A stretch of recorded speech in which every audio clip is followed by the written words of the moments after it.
The morning was damp and dank, like most of my days since Miriam had left.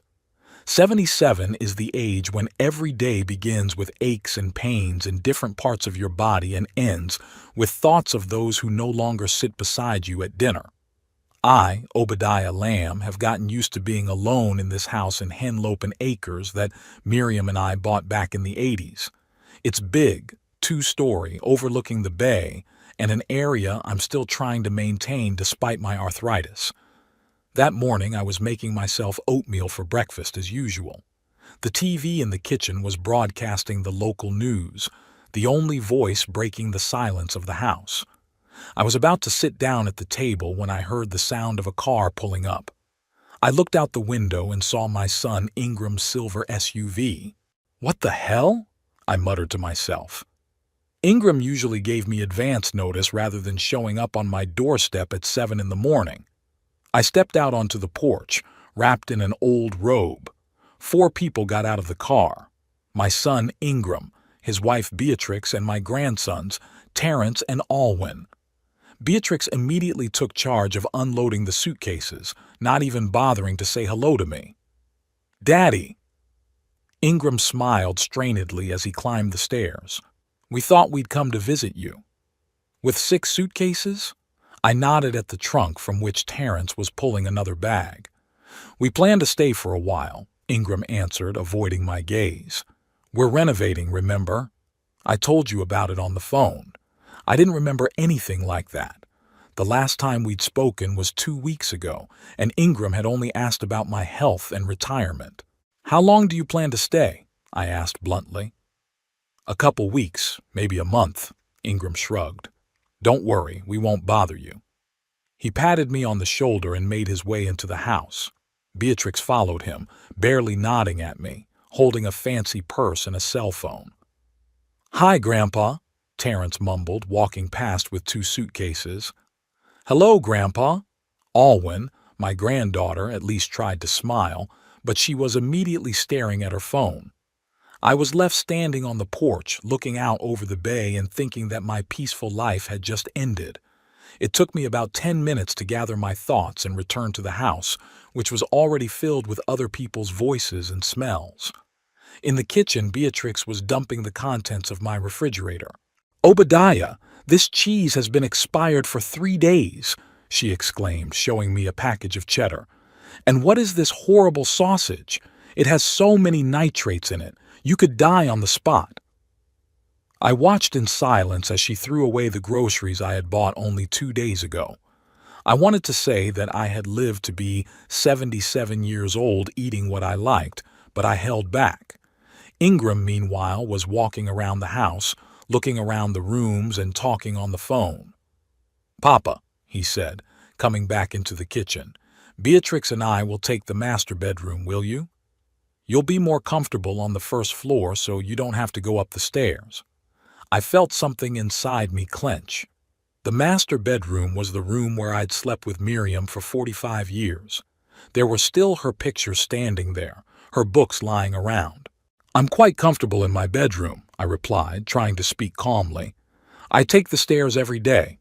It's good for my joints." "But Papa," Beatrix intervened, "you are 77. It's dangerous to climb stairs at your age. What if you fall at night when you go to the toilet?" "I have an upstairs bathroom," I objected, "and I've never fallen down the stairs in my entire life." "There's a first time for everything," Beatrix said. "Ingram, tell your father we're concerned for his safety." Ingram looked at me with that peculiar mixture of pity and irritation that I had begun to notice in his gaze in recent years. "Dad, please. It's only for a few weeks. Besides, the bedroom on the first floor is quite cozy." Cozy wasn't the word I'd used to describe the former guest room. There was a narrow bed, an old dresser, and nothing else. But I realized it was useless to argue. I nodded and went upstairs to gather my things. Moving into the small room took me all day. Not because I had a lot of stuff, but because every item in the master bedroom was connected to a memory.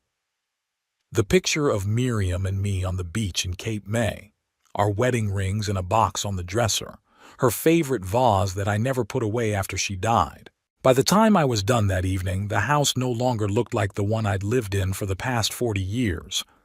Beatrix had hung some modern paintings, arranged her knickknacks on the mantelpiece, and moved my photographs. The living room now held Ingram's huge suitcase, which he hadn't even bothered to put away. The grandchildren had taken over the second bedroom upstairs where my office used to be, and from there now came loud music and the sounds of video games. At dinner, which Beatrix had prepared from some organic produce she'd brought with her, I felt like a guest at my own table. Ingram and Beatrix were discussing their plans without even trying to include me in the conversation. "We have to repaint the kitchen," Beatrix said. "That awful yellow color looks so outdated." "But it's Miriam's favorite color," I objected. "She chose that paint herself." "Obadiah, that was 30 years ago." Beatrix rolled her eyes. "Nobody paints kitchens yellow now. I'm thinking light gray with accents of mint. This is my house," I reminded her, "and I don't plan on repainting it." "Dad," Ingram interjected, "we just want to freshen things up a little. It'll be good for the value of the house, too." "Are you planning to sell my house?" I felt anger rising inside. "Of course not," Ingram answered quickly, "but it's always wise to keep the property in good condition." I noticed the way he and Beatrix looked at each other. Something in that look made me feel uneasy. After dinner, the grandchildren quickly disappeared upstairs without even washing the dishes. I started to put the plates in the dishwasher, but Beatrix stopped me. "Obadiah, you're doing it wrong. The plates have to be rinsed first or the machine will get clogged." "I've been using this dishwasher for 15 years, I replied. "I know how it works." "Ingram," Beatrix turned to my son, who was sitting in the living room staring at his laptop. "Tell your father that he can ruin the machine." Ingram didn't even look up. "Dad, please do as Beatrix says. She's better at appliances." I walked silently out of the kitchen and into my new room. I sat on the edge of the bed, and for the first time all day I felt how tired I was. Not physically, emotionally. I pulled out of my pocket the picture of Miriam I always carried with me. "What would you do if you were me, darling?" I whispered, looking at her smiling face. The following days turned into a real ordeal. Beatrix established a new routine in the house without asking my opinion. Breakfast was now served at 8, not 7 as I was used to. My morning coffee was replaced by some herbal tea because caffeine is bad for your heart at your age, Obadiah. My favorite shows on TV were declared too loud and outdated. In their place, the living room now had endless reality shows that Beatrix watched or sports channels that Ingram switched to.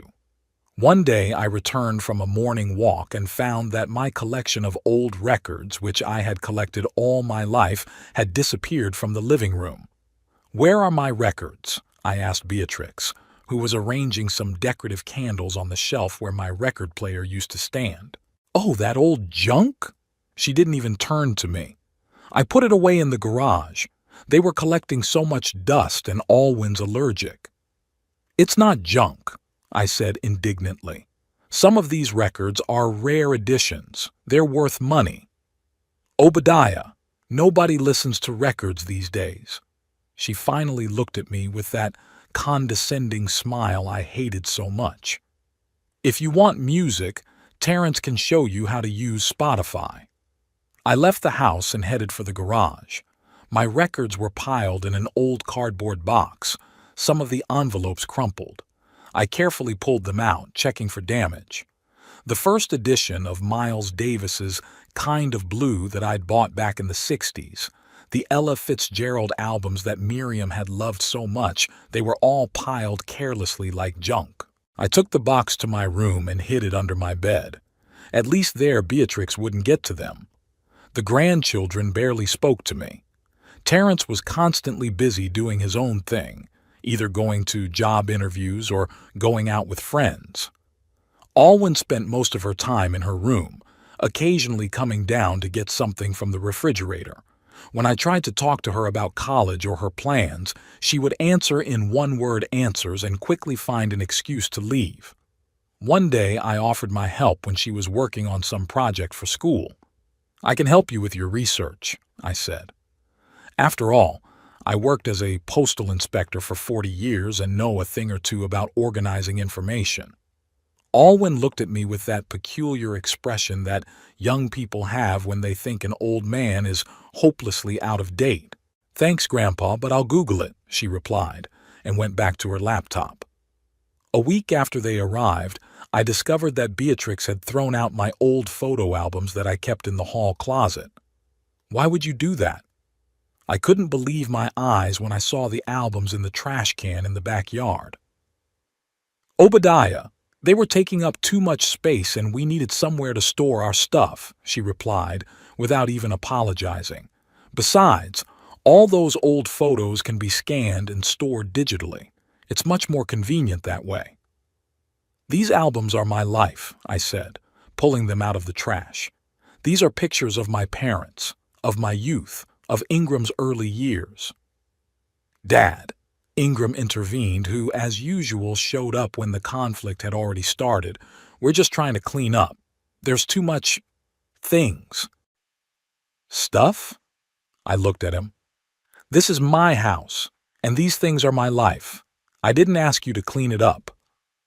"But you live alone," Ingram said with the same tone he'd used to talk to me when I was old. "It's hard for you to manage a house this big. We're just helping out." I took the albums to my room and added them to the growing collection of things I had to rescue from Beatrix. My little room was slowly becoming a repository for my life, which was being methodically purged from the rest of the house. That night, sitting on my narrow bed and flipping through the salvaged albums, I thought seriously about my future for the first time. It was obvious that Ingram and Beatrix weren't planning to leave in a couple weeks as they claimed. They were settling in, changing the house to suit themselves, gradually displacing me and my belongings. I felt like a ghost in my own home, whose footprints were being methodically erased.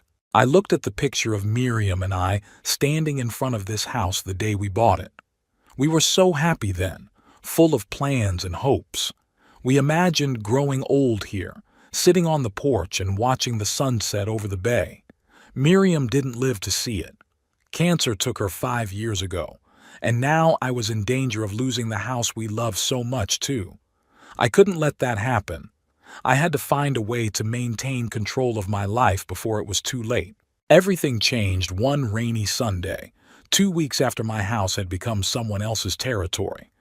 I was sitting in my room, as I usually had been for the past few days, rereading old letters to Miriam and listening to jazz from my phone through my headphones. Terrence had shown me how to use Spotify after all.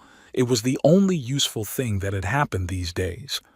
It was drizzling outside the window, drops dripping down the glass, and I remembered all those rainy days we'd spent with Miriam by the fireplace, talking about books we'd read and plans for the future. A quiet knock on the door brought me out of my reverie.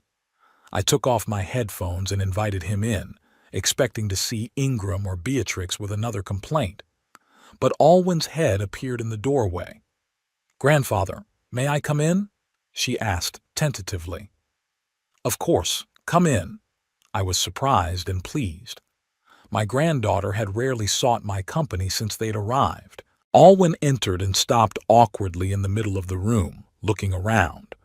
I noticed that it was the first time she'd seen what my home had become, a warehouse of salvaged items, memories, and things Beatrix had deemed outdated and unnecessary.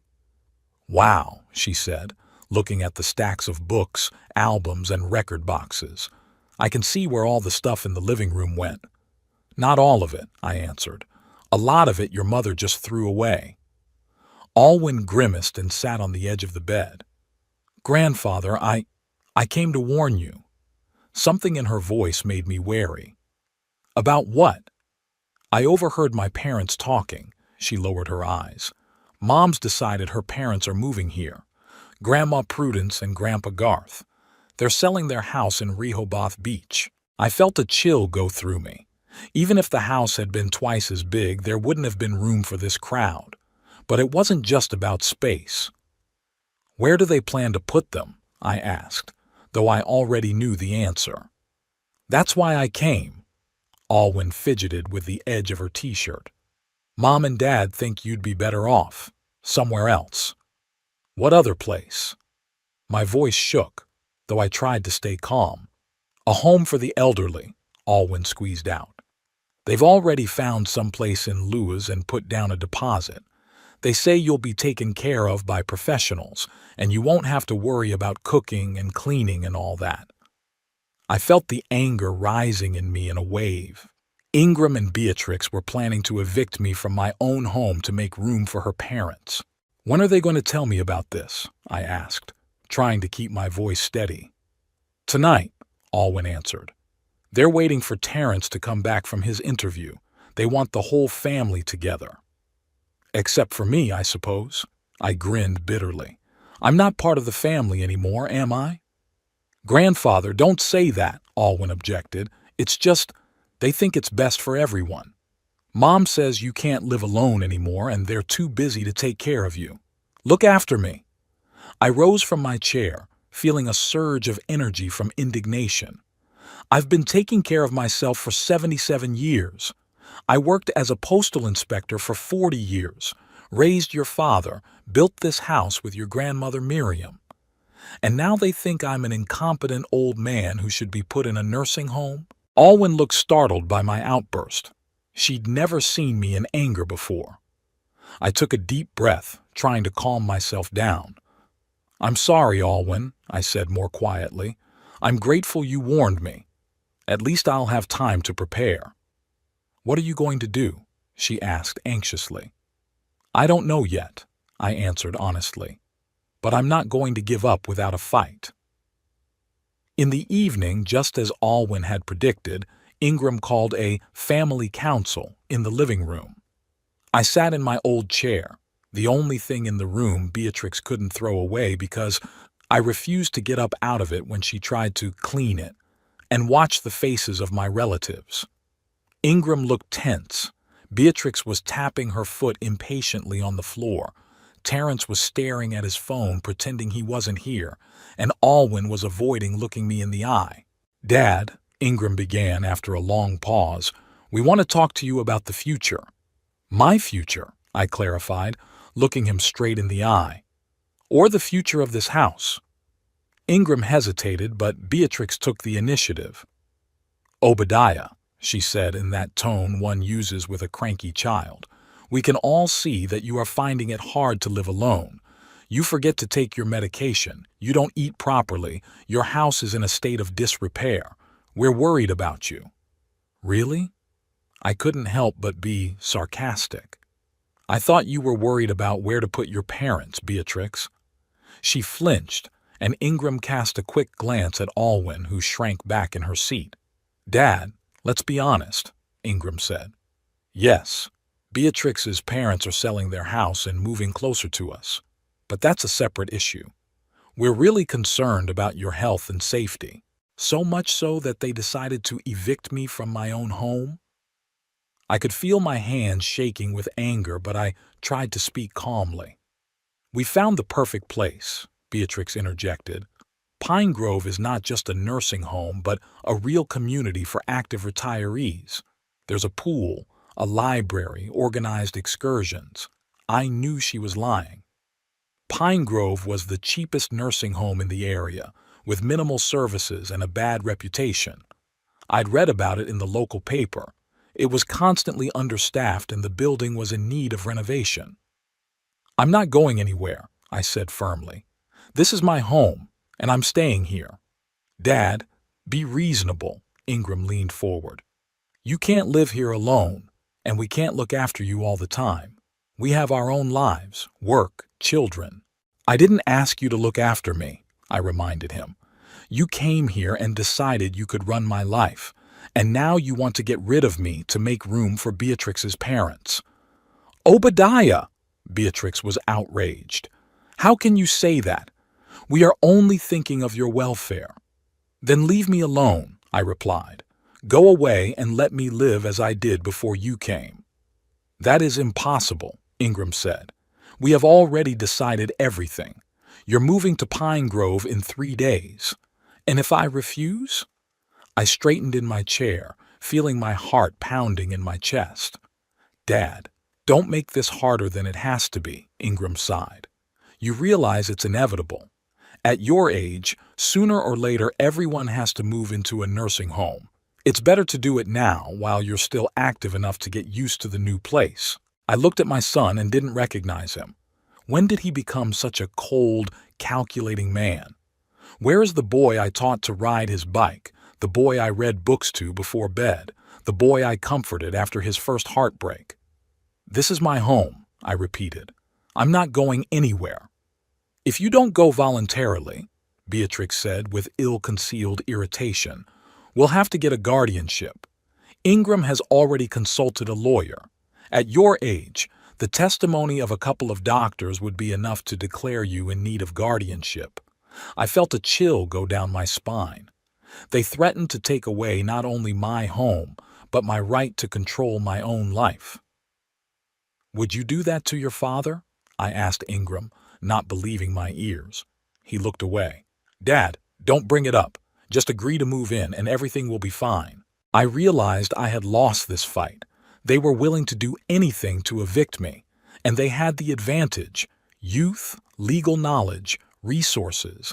I had nothing but my stubbornness and sense of injustice. Okay, I finally said. I'll go to that nursing home of yours, but don't think I'll ever forgive you for that. The next 3 days passed like a blur. I watched Beatrix and Ingram pack my things, deciding for me what I would need in the nursing home and what was unnecessary. Most of my books, my stamp collection that I had collected all my life, many of my photographs, were all declared unnecessary and sent to the garage for storage. I could only take my clothes, a few personal items and photos with me. The rooms at Pine Grove were small and a lot of stuff wouldn't fit in there. Alwyn tried to help me by sneaking things into my suitcase that Beatrix had put aside. She was the only one who seemed genuinely upset about what was happening. Grandpa, I'm so sorry, she whispered as she helped me pack the photo album. I've tried to talk to Mom and Dad, but they won't listen. Don't blame yourself, baby, I replied, stroking her head. You couldn't change anything. The day of the move, I woke up early and walked out to the backyard. The fog had not yet cleared over the bay, and the water seemed silvery in the morning light. I stood there for a long time, soaking up the view that had been a part of my life for so many years. Miriam and I loved to sit on the veranda on summer evenings, watching the sun set over the bay, coloring the sky and water in shades of pink and gold. Now, I didn't know if I would ever see that view again. Ingram found me there an hour later. Dad, it's time to go, he said, trying to sound cheerful. The car is already loaded. I nodded and took one last look at the bay before turning and walking toward the house. Ingram's SUV was parked by the porch, 2 suitcases and a box loaded in the trunk, all that was left of my life. Beatrix was fussing around, checking to see if everything was locked, if we'd forgotten anything. She looked almost happy, as if getting rid of me was a great relief. Obadiah, she said as I approached the car, don't forget your pills. I put them in the side pocket of my suitcase and made an appointment schedule. You'll give it to the nurse when we get there. I didn't answer, just sat in the back seat next to Alwyn. Terrence had stayed home. He had some important appointment, he explained. I was even glad he hadn't gone. At least there would be one less witness to my humiliation. The drive to Pine Grove took about 30 minutes. I looked out the window at the familiar places whizzing by the post office where I worked, the park where I walked with Miriam, the store where I bought her flowers every Friday and felt a part of me die. Pine Grove turned out to be exactly what I expected. A dreary 3-story gray brick building surrounded by stunted trees and a neatly trimmed but lifeless lawn. Not a trace of that active retirement community Beatrix had spoken of. Through the windows I could see elderly people sitting in chairs in the common room, staring mindlessly at the TV. It looks nice, Alwyn said uncertainly as we got out of the car. Don't pretend, baby, I replied quietly. We both know what this place is. We were greeted by the receptionist, a full middle-aged woman with a strained smile and tired eyes. She walked us through the check-in process, showed us to my room, a small space with a narrow bed, nightstand, and closet, and handed us a schedule of meals and medications. Dinner is at 17:30, she said, looking into her papers, not at me. Don't be late or you'll have to wait until breakfast. Ingram and Beatrix helped me put my things away, which took only a few minutes, so few were there. Then came the moment of farewell. Papa, Ingram looked awkward, we'll be visiting you. Maybe not right away. We need to help Beatrix's parents with the move, but we'll definitely come soon. I didn't answer. What could I say? That I didn't want to see them. That betrayal was unforgivable. That they had ruined my life for their own convenience. Alwyn hugged me tightly, and I felt her tears wet my shirt. I'll come visit you, grandfather, she whispered. I promise. I know, baby, I replied, stroking her back. Take care of yourself. When they left, I sat on the edge of the bed, and for the first time in a while, I let myself cry. Tears streamed down my cheeks as I stared at the bare walls of the strange room that was now my home. The first week at Pine Grove was the worst week of my life. The food was bland, the regimen was oppressive, and the community was depressing. Most of the residents were significantly older than me or had serious health problems. Some suffered from dementia and didn't even recognize their own children who came to visit them. I spent most of my time in my room, reading the few books I managed to take with me or looking at photographs. Sometimes I would go out to the common room and look out the window at the parking lot, hoping to see Alwyn's car, but it never arrived. On the 10th day of my stay at Pine Grove, something happened that changed everything. I was sitting in the dining hall trying to swallow something called chicken stew, but more like glue, when I heard a familiar voice. Obadiah? Obadiah Lamb? It couldn't be. I looked up and saw a tall, skinny man with a gray beard looking at me with genuine surprise. Ferris? I couldn't believe my eyes. Ferris Dunham? Ferris had been a co-worker of mine at the Postal Service and then moved on to work at the bank. We'd been friends for years, but lost touch after his wife died when he moved in with his daughter in Baltimore. "What the hell are you doing in that almshouse?" he asked, taking a seat across from me. "My loving son decided I belonged here," I grinned bitterly. "And you?" "I've been here for 8 months," Ferris replied. "After my second stroke, my daughter decided she couldn't take care of me. I was too weak to argue. We talked all through lunch and sat in the common room for a long time afterward. Ferris told me about his life after the move, how his daughter had sold his house, how he had lost most of his belongings, and how he had gradually come to terms with his new reality. "But you," he said, looking at me carefully, "you're still strong. You walk on your own, your head is clear, your hands are not shaking. What about your house?" I told him the whole story, how Ingram and Beatrix had invaded my life, how they had gradually forced me out of my own house, how they had finally evicted me to make room for Beatrix's parents. "And the house belongs to them now?" Ferris asked when I had finished. "No," I shook my head. "That's the irony of it. The house is still registered to me. Ingram should have deeded it to me 2 years ago, but he kept putting it off because he didn't want to pay the gift tax.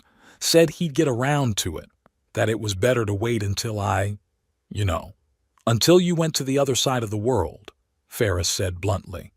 "He was always a man who called things by their proper names." "Exactly," I nodded. "And as long as the house is listed as mine, they just use it." Ferris rubbed his chin thoughtfully. "You know, Obadiah," he said after a pause, "if the house is legally yours, you can do whatever you want with it, like sell it." "Sell it?" I'd never thought of that. The house was a part of me, the place where I spent most of my life, where my memories were kept. "Think about it," Ferris leaned closer. "Your son and daughter-in-law threw you away like you were nothing. They live in your house, use your possessions, and they sent you here to die. Why not teach them a lesson? I was beginning to see where he was going with this. Are you suggesting I sell the house out from under their noses? I asked, feeling something like hope stirring in my chest. Exactly. Ferris smiled broadly. I spent 30 years in a bank, Obadiah.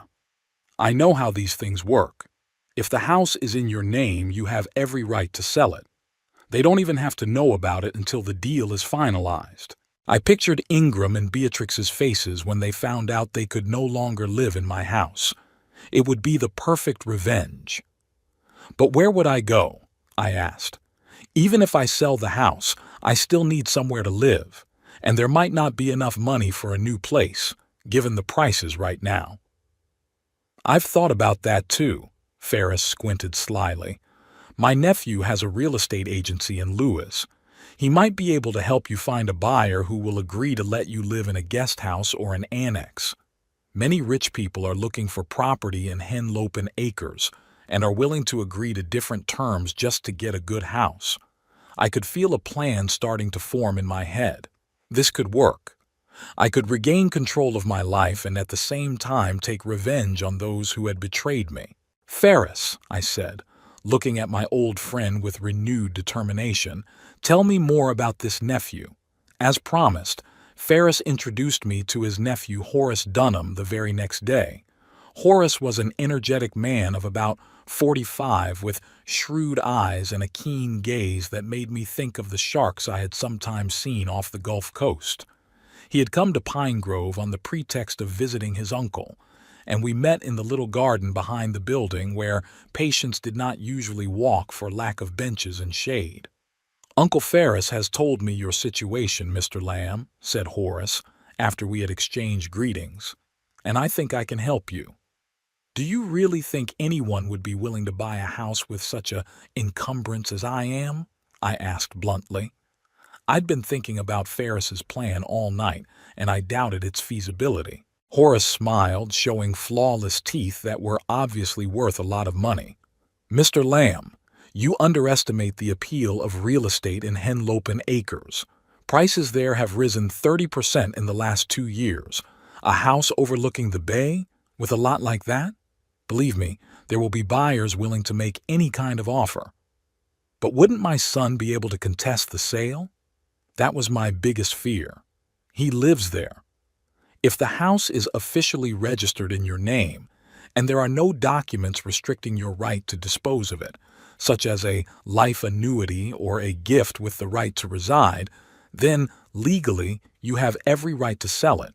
Your son can only challenge the sale if he can prove that you are incapacitated or acting under duress. That's why they put me here." I grinned bitterly. "To make it easier to prove my incapacity later. That's why we need to act quickly and carefully." Horace nodded. "I'll prepare the paperwork, find buyers, and we'll do the inspections while your son is at work. No one will know about the sale until the contract is signed and registered."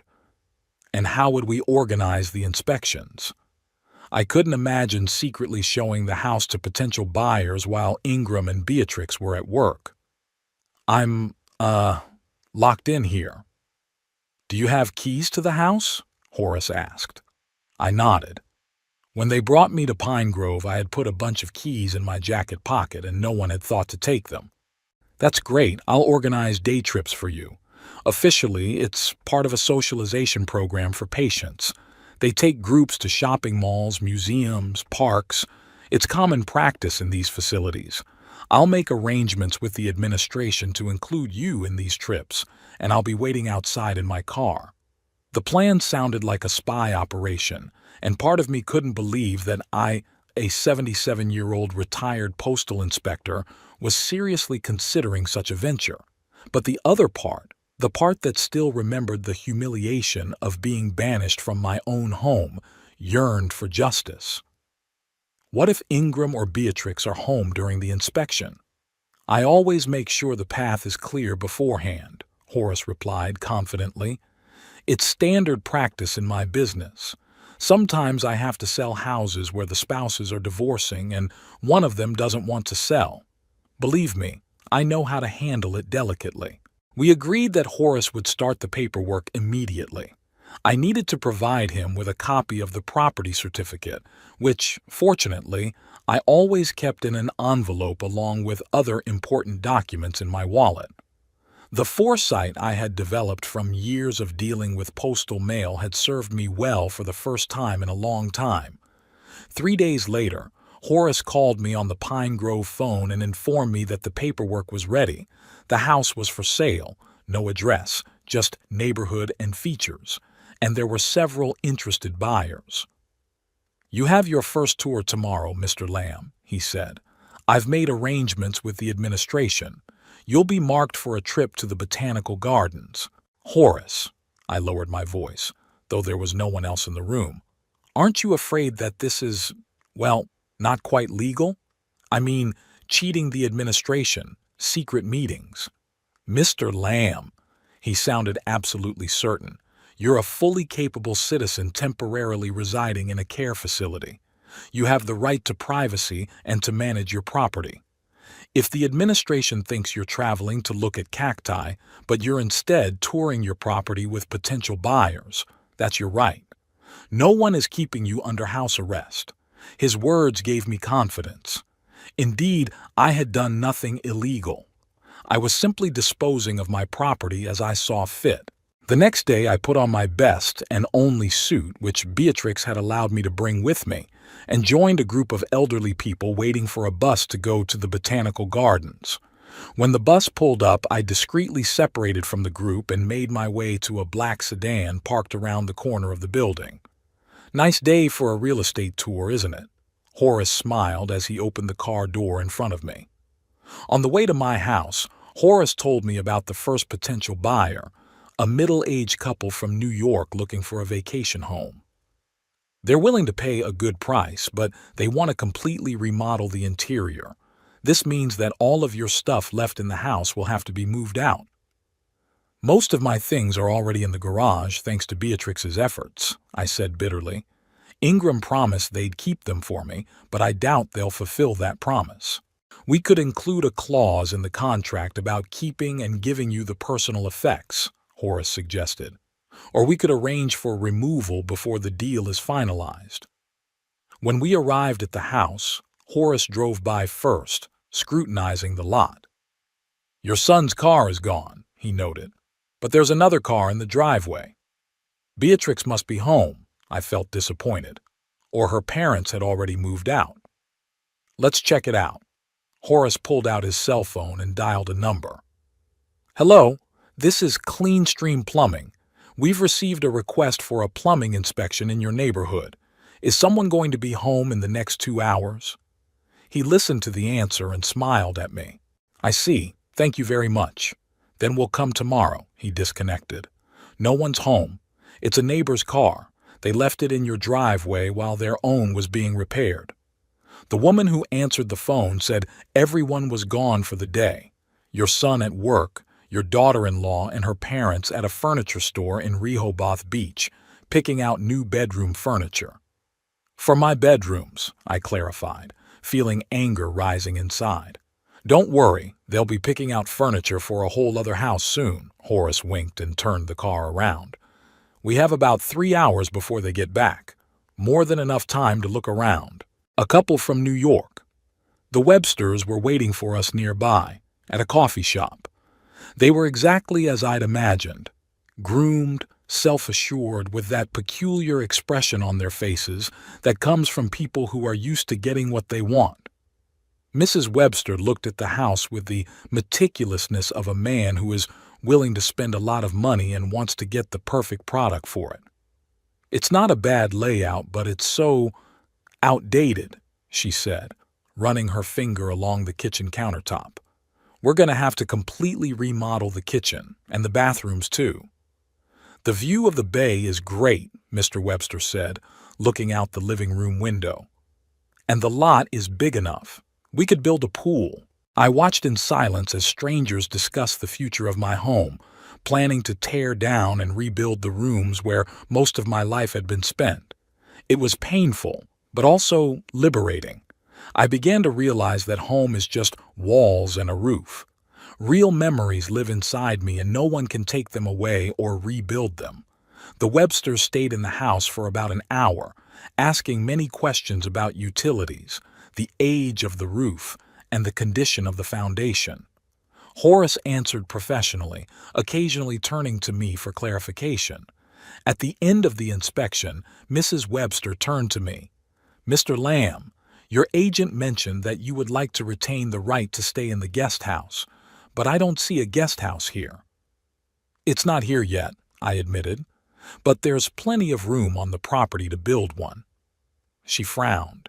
"I'm afraid that complicates things. We were planning to use the house for vacations, not to share the lot with—" She faltered, not wanting to say the obvious. "An elderly person." "I understand." I nodded. "Maybe we're not right for each other." On the way back to Pine Grove, I shared my doubts with Horace. "Maybe the guest house idea isn't realistic. Who would want to buy a house with that kind of encumbrance?" "The Websters aren't the only potential buyers," Horace said confidently. "Tomorrow, we have an appointment with another client who I think would be a better fit. He's not just looking for a vacation home, but plans to move to Henlopen Acres permanently." The next day brought another field trip, this time officially to the local history museum. Horace was again waiting for me around the corner and we drove to the house, making sure no one was there beforehand. Thornton Barrington was nothing like I'd expected. Instead of the typical rich businessman in an expensive suit, I saw a tall, trim man of about 55, dressed in simple slacks and a shirt with the sleeves rolled up. His graying temples and tanned face with wrinkles in the corners of his eyes showed a man used to spending a lot of time outdoors. "Mr. Lamb," he shook my hand firmly, "it's a pleasure to meet you. Horace told me your story and I admire your determination." Unlike the Websters, Barrington looked at the house not as a potential renovation, but as a future home. He asked questions about the neighbors, how the neighborhood had changed over the years, and was interested in the history of the house and our lives with Miriam. "I've dreamed of a house by the water my whole life," he said as we walked out into the backyard. "For the last 30 years, I've run a chain of hotels in the Midwest. Started with one motel that I inherited from my father and gradually expanded the business. Last year, I sold the company to a major corporation, and now I can afford to live where I've always wanted to live." "And you're not uncomfortable with the guest house clause?" I asked bluntly. "Not at all," Barrington smiled. "You know, Mr. Lamb, when I was a boy, my grandfather lived with us. He had a small annex to the house, just one room with a bathroom and a tiny kitchen. But the place was magical to me. My grandfather told me stories about the war, taught me how to fish, showed me how to fix different things. When he was gone, I missed him and those times very much." He looked around the lot, calculating something in his mind. "Here, in the far corner, you could build a nice guest house, with a separate entrance but close to the main house. 2 bedrooms, living room, kitchen, maybe even a small terrace overlooking the bay. What do you think?" "It sounds almost perfect," I admitted, trying not to show how touched I was by his words. "I'm not suggesting you be my grandfather," Barrington laughed, noticing my embarrassment. "But I do appreciate life experiences and stories. And I also like the idea of having someone in the house who knows its history, who has cared for it for years. It gives a place soul, you know?" I did. And for the first time since Ingram and Beatrix showed up on my doorstep with suitcases, I felt hopeful. After the inspection, Barrington made an offer that exceeded the market value of the house by 15%, on the condition that he would build me a guest house to my specifications and I would have the right to live there for life.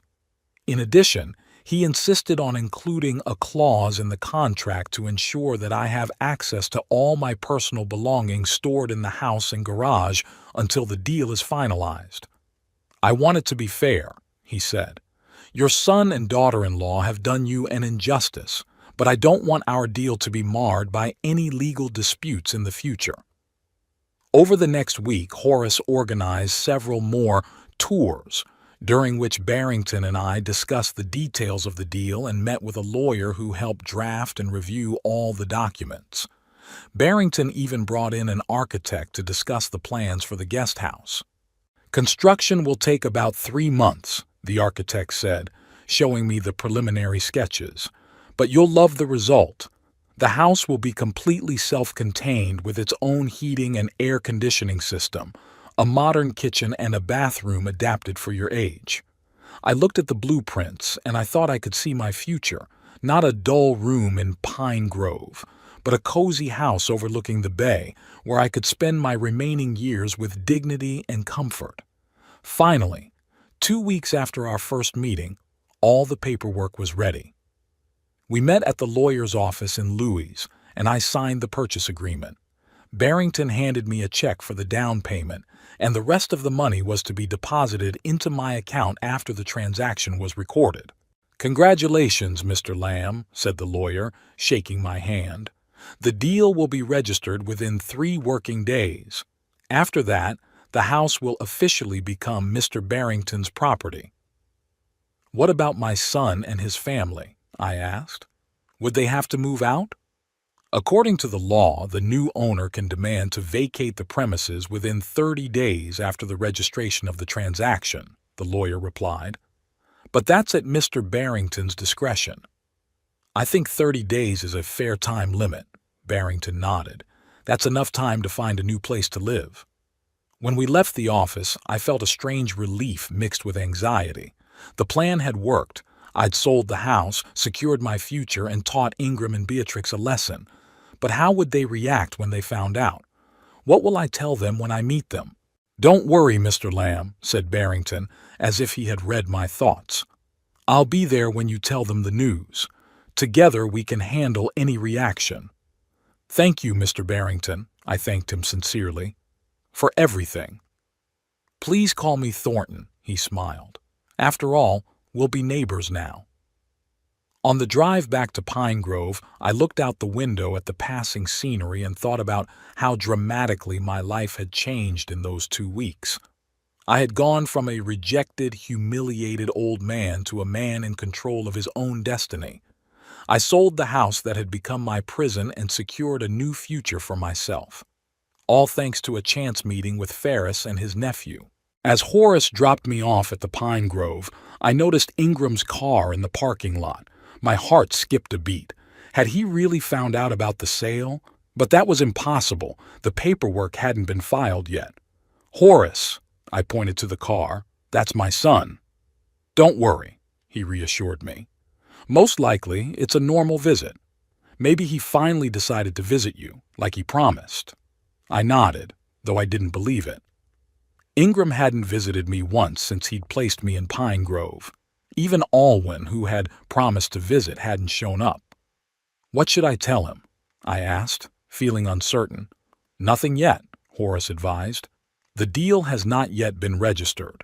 It would be better to wait for official confirmation before making a statement.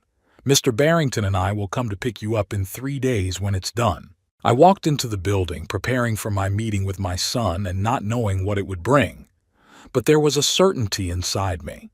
No matter what happened, I was no longer a helpless victim. I was back in control of my life.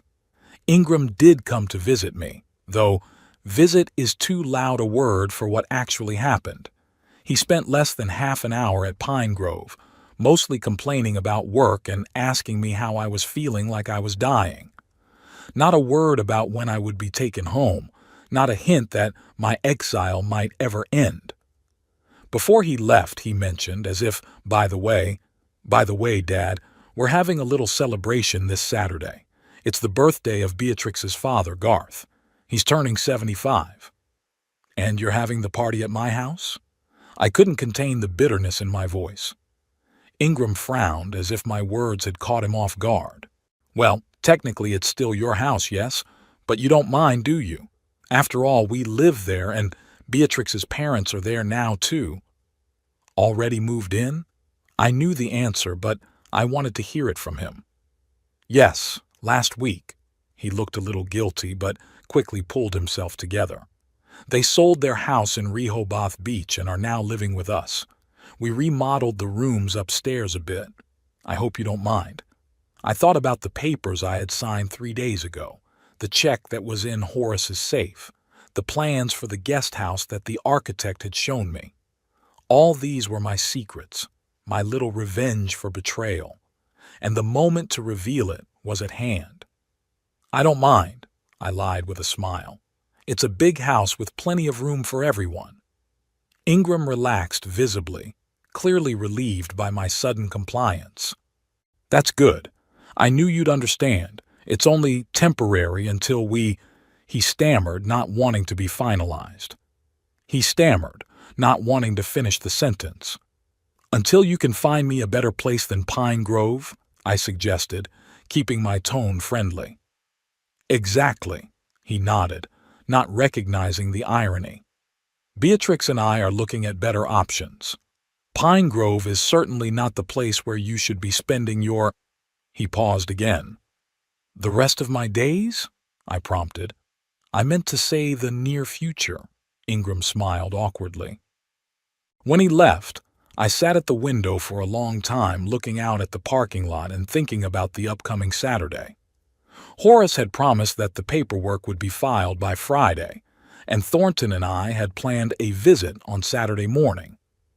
But now that I'd heard about the party, I thought it might be even better to announce the news in front of all the guests. Let Ingram and Beatrix experience the same public humiliation I had experienced when I was evicted from my own home. I called Horace from Ferris's phone and told him about the conversation with my son. It could be good for us, Horace agreed after a moment's thought. If all the guests are already in the house, it will be harder for Ingram and Beatrix to make a scandal. They'll want to save face. How do we explain my appearance? I asked. They didn't invite me to the party. Mr. Barrington can call ahead and say he wants to see the house as a potential buyer. They don't know it's already sold. Let's say it's urgent, that he flew in from out of town and can only make time on Saturday. It was a risky plan, but I liked it. For the first time in a long time, I felt a rush of adrenaline and excitement, feelings that I thought had forever left me as I got older. Friday came and went, and with it the last formalities of the paperwork. Horace called me that evening and confirmed that the deal was officially registered. The house was no longer mine. It belonged to Thornton Barrington. I called your son, Horace said. I introduced myself as Mr. Barrington's agent and said that my client was very interested in buying their house and would like to see it tomorrow around 2 o'clock in the afternoon. And what did Ingram say? I nervously imagined the conversation. At first he was very surprised and said the house was not for sale. I apologized for the misunderstanding and explained that there must have been an error in our agency's database. But then I added that Mr. Barrington was willing to offer a sum well above the market value, and your son was interested. You bet, I grinned. Ingram never missed an opportunity to make money. He said they were having a family reunion tomorrow, but they could spare half an hour before the event. I confirmed the appointment for 14:00. Mr. Barrington and I will pick you up from the Pine Grove at 13:30. I barely slept that night, replaying the scene in my head. How would Ingram react when he found out the house was sold? What would Beatrix say? And her parents? I was both scared and happy at the same time. In the morning I shaved thoroughly, put on my only suit and shined my old shoes. I wanted to look dignified at the moment of my triumph. At precisely 13:30, Horace and Thornton Barrington were waiting for me at the entrance to Pine Grove. Thornton was dressed in an immaculate navy blue suit, but he wore it with a careless elegance that made him look like a man accustomed to expensive things. "Ready for the big day, Obadiah?" he asked, shaking my hand. "Ready as ever," I replied, feeling my heart pounding. On the way back to the house, we discussed our plan once more. Thornton would play the role of interested buyer until we were inside the house. Then I would announce the truth. "Don't make any sudden moves," Horace warned. "Your son may try to challenge the deal, claiming that you were incapacitated or pressured. Don't give him a reason. I'll be reasonable, I promised, though a storm of emotion raged inside me. When we pulled up to the house, I saw that preparations for the party were already in full swing. Several cars were parked in the driveway, and people in catering company uniforms were bustling around the entrance, unloading boxes of food and drinks. "Looks like it's going to be a big party," Thornton said, parking his Mercedes next to the other cars. We got out of the car and headed toward the house. I could feel my knees shaking, but I tried to walk straight and steady. Horace walked beside me, ready to support me if necessary. Ingram opened the door, wearing a half-unbuttoned shirt and holding a towel, clearly in the midst of preparations. "Mr. Dunham." He held out his hand to Horace. "Thank you for telling me you were coming. We're having a celebration tonight, so there's not much time." He paused, noticing me standing just behind Horace and Thornton. His eyes widened, and the hand he held out for a handshake froze in midair. "Papa?" He looked as if he'd seen a ghost. "What are you doing here?" "Hello, Ingram." I tried to make my voice sound calm and confident. "I've come to visit my home, or rather, my former home." "What are you talking about?" Ingram looked from me to Horace and Thornton, clearly trying to figure out what was going on. "Allow me to introduce myself." Thornton stepped in, extending his hand. "Thornton Barrington, the new owner of this house." "The new what?" Ingram shook the outstretched hand, but his face was full of bewilderment. "Ingram, who is it?" Beatrix appeared from the back of the house, dressed in an elegant dress with her hair and makeup done. She froze when she saw me. "Obadiah." "What's going on?" "Why don't we go inside and discuss it?" Horace suggested. "I'm sure neither of us wants to attract unnecessary attention." Ingram stepped back silently, letting us into the house. Inside, everything was ready for the party. A long table in the living room, covered with a white tablecloth and filled with plates and glasses, flowers and candles everywhere, and classical music playing softly from the speakers. "Explain what's going on," Ingram demanded when we were all in the living room. "It's very simple," I answered. "I sold the house to Mr. Barrington. The deed was registered yesterday. You must vacate the premises within 30 days. There was a deafening silence. Beatrix looked at me as if I had just announced that I had come from Mars. Ingram slowly turned pale, and then his face began to blush. "Is this some kind of joke?" His voice shook with restrained anger. "You couldn't sell the house. You're in a nursing home. A fully capable citizen with the right to dispose of his property," Horace finished for him. "The house was in Obadiah Lamb's name, and there were no legal restrictions on its sale." "That's impossible," Beatrix shook her head. We live here. My parents sold their house to move here. What's going on here?" An elderly couple, obviously Garth and Prudence Pollock, entered the living room. Garth was a tall, gaunt man with a military bearing, and Prudence was a small but bossy-looking woman with carefully styled gray hair. "Who were these people?" "Mom, Dad." Beatrix turned to them, her voice trailing off.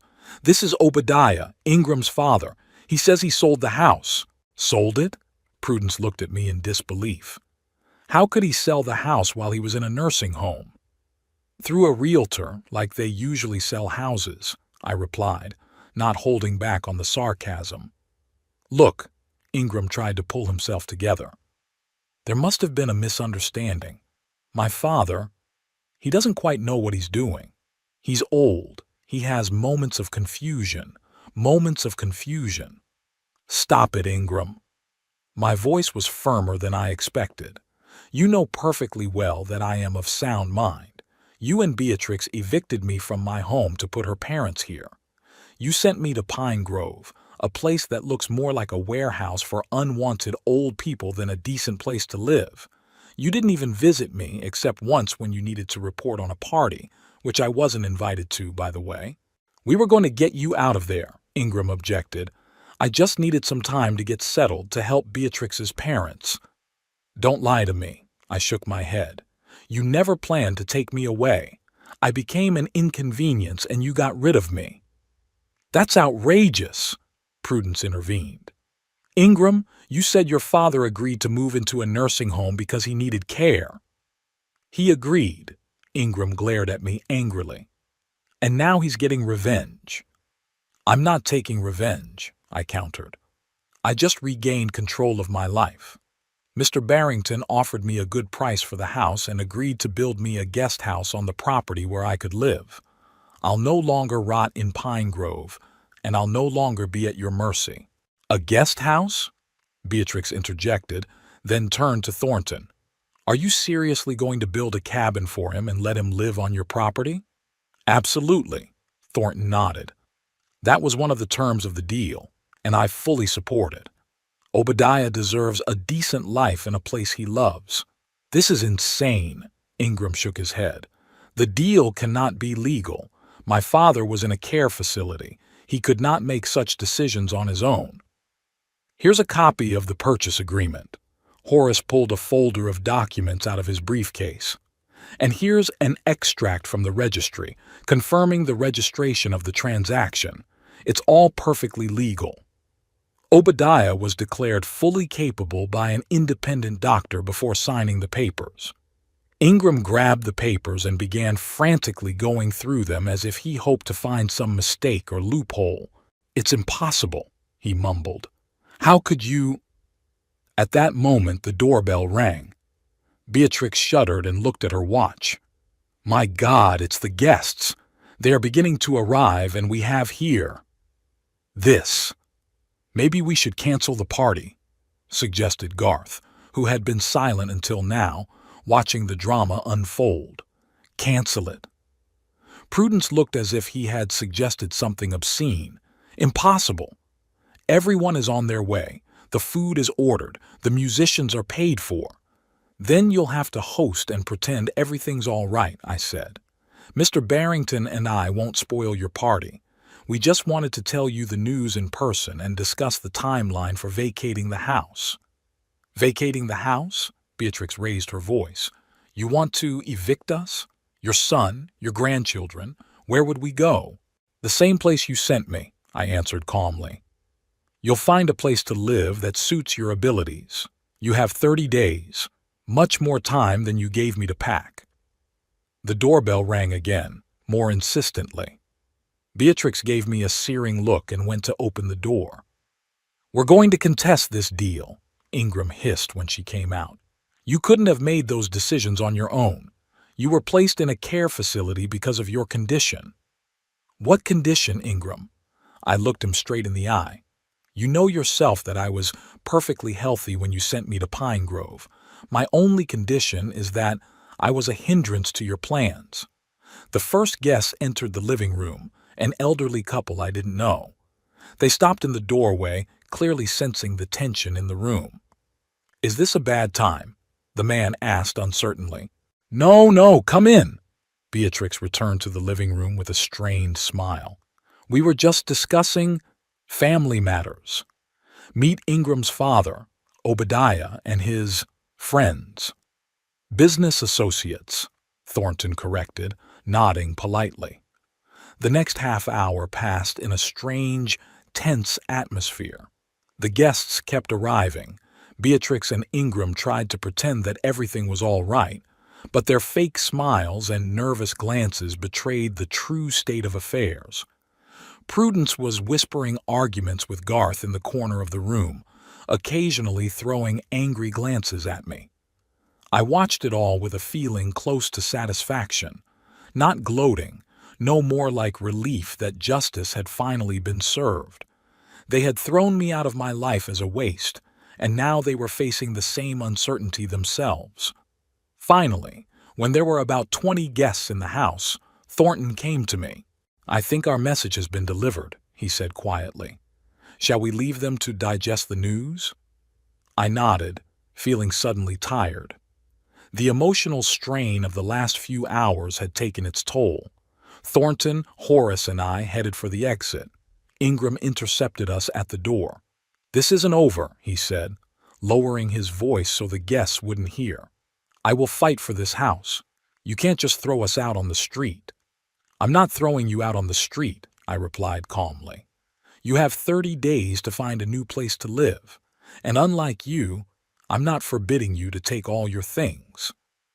"You'll regret it," he said, his eyes openly threatening.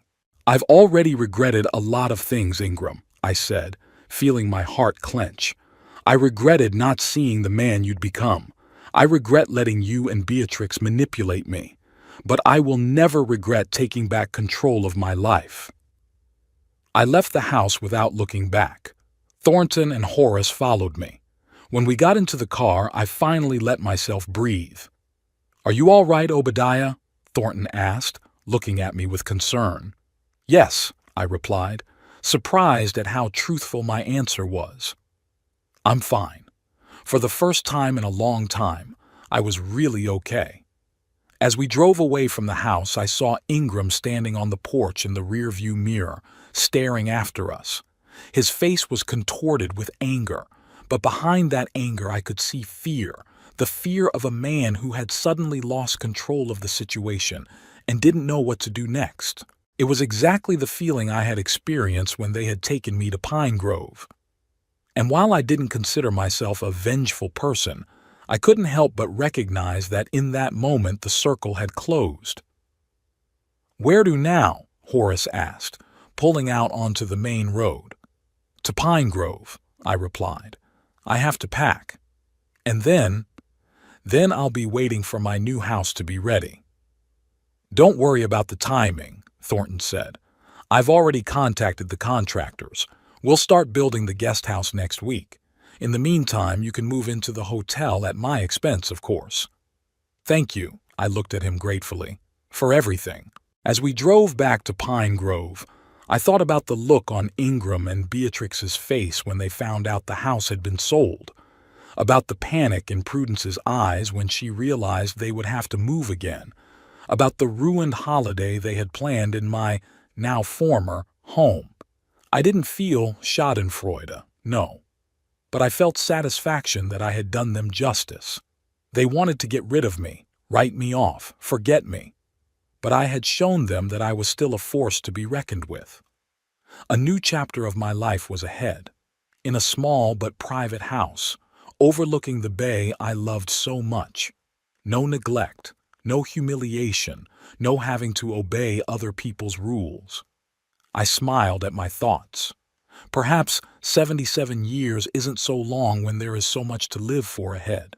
The days following our visit to the party turned into a real war. Ingram called me at Pine Grove several times a day, alternately threatening lawsuits and begging me to come to my senses. He hired a lawyer to try to find loopholes in the purchase agreement, but Horace was too experienced to make mistakes in the deal.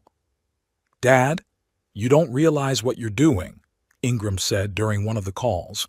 "You've left us homeless. Where are we going to go now? We have children. We have Beatrix's parents." "You have good salaries," I answered calmly.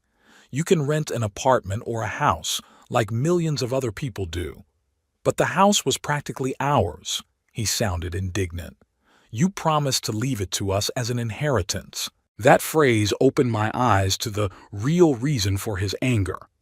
It wasn't that they had no place to live, Ingram and Beatrix could afford to rent or even buy a house. It was that they already thought of the house as theirs, already planned what they would do with it after I died, and I ruined their plans. "I never promised to leave the house to you," I reminded them. "I said I would make sure my estate was divided fairly between you and your sister." Abby, my daughter, lived in Oregon and visited me infrequently, but she always called at the holidays and sent pictures of her grandchildren. She had no claim on the house and never tried to interfere in my life.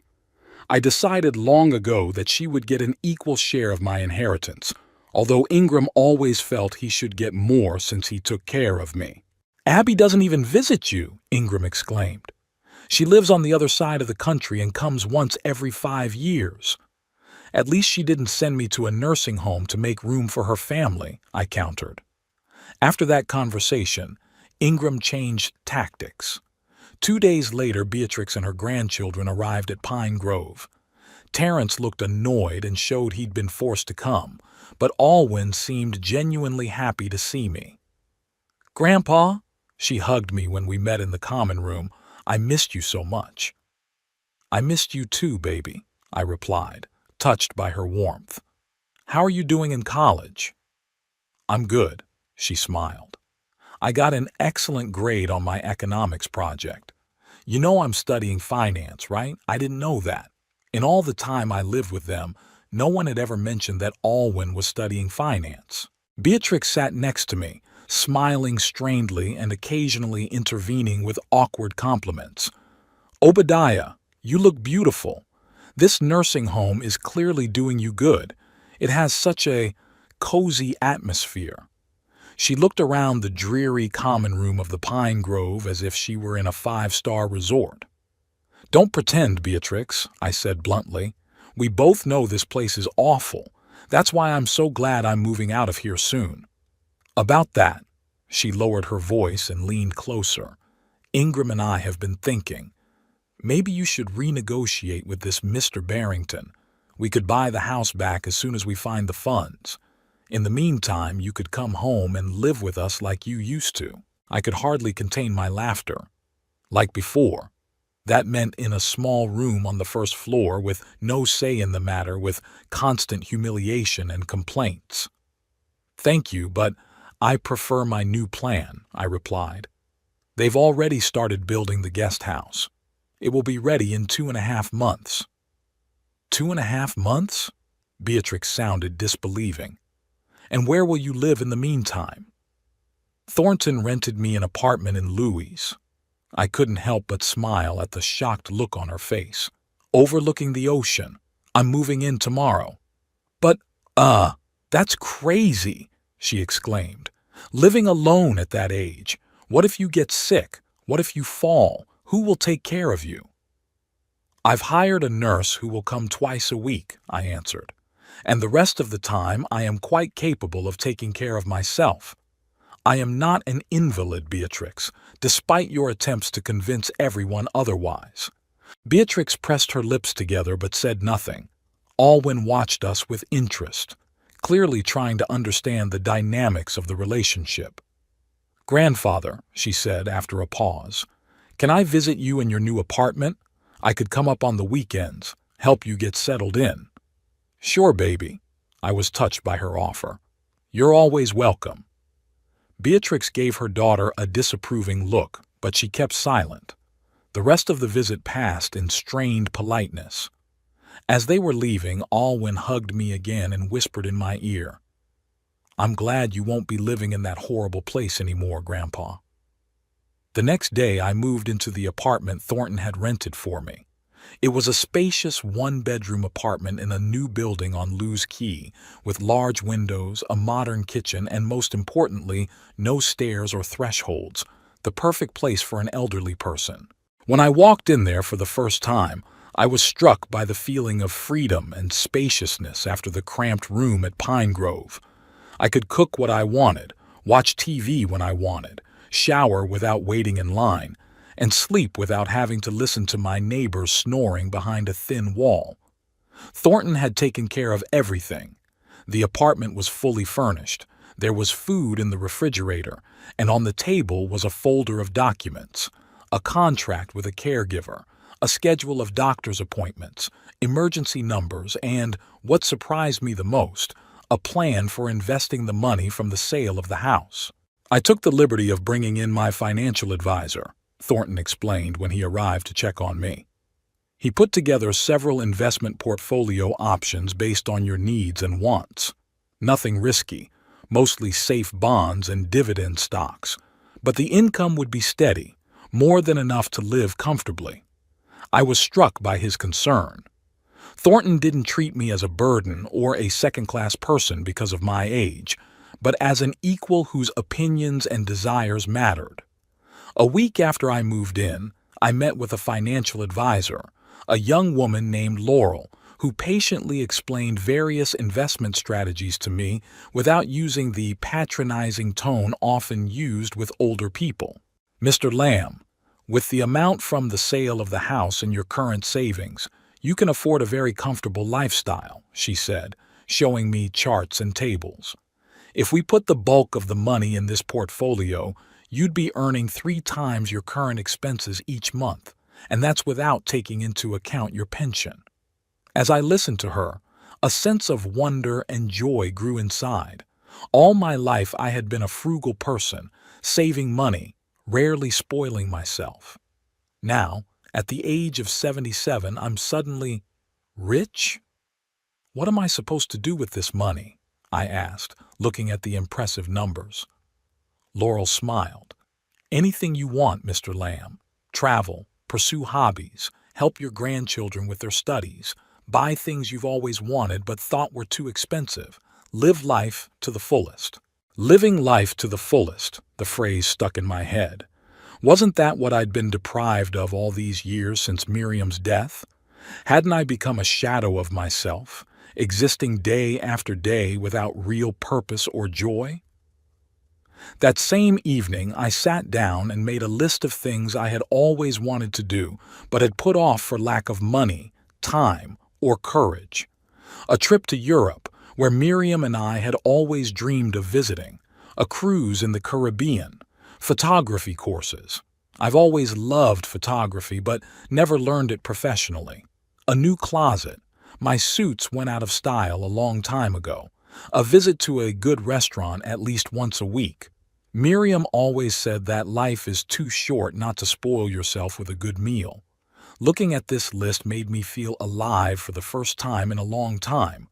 I had a purpose, plans for the future, and, most importantly, the means to fulfill them. Alwyn kept her promise and started visiting me regularly.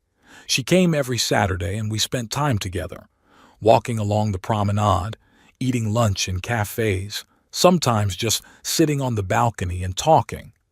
She told me about her studies, her plans for the future, her friends and hobbies. I listened to her and thought about how little I knew about my own grandchildren's lives when I lived with them under the same roof. Ingram and Beatrix continued to try to manipulate me. They called, wrote letters, even came unannounced a couple times, each time with new arguments for why I should help them in their predicament. "Dad, we can't find decent housing in our price range," Ingram complained during one of the visits. "The real estate market is so overheated right now." "Maybe we should look for a smaller apartment," I suggested. "You don't need 5 bedrooms anymore." "But we have children. We have Beatrix's parents," he resented me. "We can't live in cramped quarters." "Terrence is already working and can rent his own place," I said. "And Beatrix's parents, as far as I know, got good money from the sale of their house in Rehoboth Beach. They can rent or buy something for themselves." Ingram and Beatrix had not expected me to be so well informed about their financial situation. They expected me to take their word for it and make concessions, as I had done before. "If you don't care about that, can't you at least think about the inheritance for your grandchildren?" Beatrix changed tactics. "Alwyn and Terrence deserve a stable future." "I've already taken care of that," I replied. "I put some of the money from the sale of the house into educational trusts for Alwyn and Terrence. They'll get those funds when they graduate and are ready to start living on their own." This was another piece of advice from Laurel that I gladly accepted. The educational trusts were structured so that neither Ingram nor Beatrix could access them. The money was solely for education and seed money for grandchildren. Ingram and Beatrix's faces stretched. They clearly expected to be able to control whatever funds I set aside for the grandchildren. "But what about us?" Ingram finally asked. "We are your family, your children. Won't you leave anything to us?" I looked at my son and his wife, trying to find some genuine concern or love in their faces. But all I saw was greed and irritation. "I've already given you more than you deserve," I said calmly. "You've lived in my house, used my things, run my life. Now it's my turn to live for myself." After that conversation, their visits became less frequent and their calls shorter. They realized that they could no longer manipulate me and gradually gave up trying to get money. Meanwhile, the construction of the guest house was progressing faster than planned. Thornton regularly sent me photos and videos of the site, consulted me on the interior design, color scheme, and furniture arrangement. He was as enthusiastic about the project as if he was building a house for himself. "I've always dreamed of having a big family," he confided one day when we were touring the construction site together. "But my wife died young, and we had no children. All my life I devoted to business, and only now, on the slope of years, I realized that I missed the most important thing. It's never too late to start a family," I said. "Maybe not blood, but someone who really cares about you." He looked at me gratefully. "You know, Obadiah, I am glad we met. You remind me of my father, just as straightforward, honest, with a sense of dignity. I've always respected those qualities. In the 2 months I've been living in Lewis, I've been transformed. Regular walks along the seafront improved my health. A new closet and haircut changed my appearance, and the freedom to manage my time and money gave me back my sense of self-worth. I enrolled in a photography course at a local college, where I met a group of enthusiastic people my age.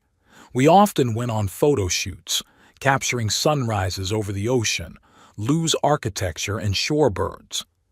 Among the new acquaintances was Eleanor Pringle, a 72-year-old widow, a former literature teacher with a sharp mind and a subtle sense of humor. We quickly found a common language and began to spend more and more time together. Went to the movies, to restaurants, to concerts at the local Philharmonic. "You've changed, Grandpa," Alwyn remarked during one of our visits. "It's been a long time since I've seen you so happy." We were sitting in a cafe on the waterfront enjoying Saturday brunch. I'd just shown her the pictures I'd taken at dawn, the misty beach, the seagulls hovering over the waves, the fishermen's boats heading out to sea. "I feel different," I admitted. It was as if I had lifted a heavy weight off my shoulders that I hadn't realized I was carrying. "Daddy and Mommy weren't fair to you," she said quietly. "I knew it, but I was afraid to contradict them. I'm sorry for that." I took her hand. "You have nothing to apologize for, baby. You were a child dependent on your parents. No one expected you to stand up for me. But I could have at least visited you at Pine Grove." Tears glistened in her eyes. "I promised, but I didn't come once. You're here now," I smiled. "That's the main thing." Our conversation was interrupted by my phone ringing. It was Eleanor, inviting me to a poetry night at the local library. I accepted, and when I finished talking, I noticed that Alwyn was looking at me curiously. "Who is it?" she asked with a slight smile. "A friend," I answered, feeling myself blush like a teenager. "Eleanor Pringle. We met on a photography course. Just a friend." Alwyn raised an eyebrow. "Or a special friend?" I didn't know what to say. Eleanor and I had never discussed our relationship, but lately I'd often found myself looking forward to our meetings, noticing how she dressed, how she styled her hair, what perfume she used. "I don't know," I admitted honestly, "but I like spending time with her." Alwyn smiled broadly and openly. "I'm so happy for you, grandfather. You deserve to be happy." In early June, almost 3 months after selling the house, the guest house was ready. It exceeded my expectations. Spacious, bright, with large windows and a view of the bay, with comfortable furnishings and all the necessary adaptations for someone my age. Handrails in the bathroom, no thresholds, wide doorways for the possible use of a walker or wheelchair in the future. Thornton threw a small housewarming party to which he invited Ferris and his nephew, Alwyn, my nurse Martha, Eleanor, and some new friends from photography courses. Ingram and Beatrix were not invited, though I knew they still lived in Henlopen Acres, having rented a house nearby. Standing on the terrace of my new home, with a glass of champagne in my hand, surrounded by people who were genuinely happy for me, I felt an extraordinary peace. The bay stretched out before me, just as it had 40 years ago when Miriam and I had first seen the view. The sun was setting, coloring the sky in water shades of pink and gold, like the sunsets we'd enjoyed together. To new life, Thornton said, raising his glass. To a new life, echoed everyone in the room. Eleanor stood beside me, her hand lightly touching mine. Alwyn was talking to Ferris, laughing at his jokes. Martha was arranging the appetizers on the table, glancing at me every now and then with an approving smile. I raised my glass and added, "And here's to lessons it's never too late to learn. Here's to the courage to start over, even when it feels like time is running out. Here's to appreciating each day and never letting others decide how we live our lives." Everyone drank to my toast and the conversation flowed on, but I stood for a while longer, looking out over the bay and thinking about the path that had brought me here, of betrayal and pain, of loss and gain, of closed and open doors. I felt no bitterness toward Ingram and Beatrix, though I did not forgive them completely. They had made their choices. I had made mine. Perhaps someday we would find common ground again, perhaps not. But that wasn't so important now. What was important was that, at 77, I had finally learned to put myself first, learned to say no to those who tried to manipulate me, and yes, to new opportunities and joys. I learned to live in the present moment, not in the past or the misty future. Eleanor touched my arm quietly. "What are you thinking about, Obadiah?" I looked at her. A beautiful woman with intelligent eyes and gray hair arranged in an elegant style, and thought that life is indeed full of surprises. "About how it's never too late to start a new chapter," I replied, squeezing her hand. "And how grateful I am to fate for everything, even the hard times.